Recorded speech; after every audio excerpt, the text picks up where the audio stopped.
Dis Célia, excuse-moi de te déranger. Je voulais te poser une question. L'autre jour, je regardais le marché de l'énergie et j'ai vu qu'il y avait plein de hausses et de baisses. En fait, comment est-ce que ça fonctionne?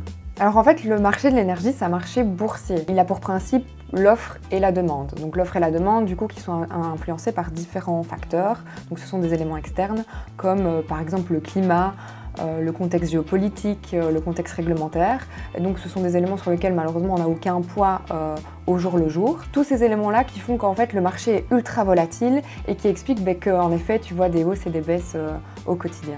Et du coup, moi, il y a moyen que j'anticipe un petit peu tout ça, que je mette en place une stratégie. Alors oui, bien évidemment, donc c'est une bonne chose. C'est juste que tu dois prendre en compte différents facteurs qui sont très importants. On a par exemple ta connaissance de ta situation à toi. Donc quelle est ta consommation, quel est ton type de relevé, ton type de compteur. Ensuite, quelle est ta situation future. Donc est-ce que tu as des projets d'énergie renouvelable, d'extension de bâtiments, d'augmenter, diminuer ton activité. Et à ça, en fait, tu mets en lien avec le marché de l'énergie. Et donc, comme je le disais, il est très volatile. Et donc, c'est quel risque tu es prêt à prendre sur ce marché-là? Est-ce qu'il est plus ou moins important? Et en fait, avec ces trois éléments-là, tu as l'occasion du coup de construire une vraie stratégie qui te permet demain d'avoir une gestion très saine en fait, de ton achat d'énergie sur les prochaines années. Super, merci beaucoup Célia.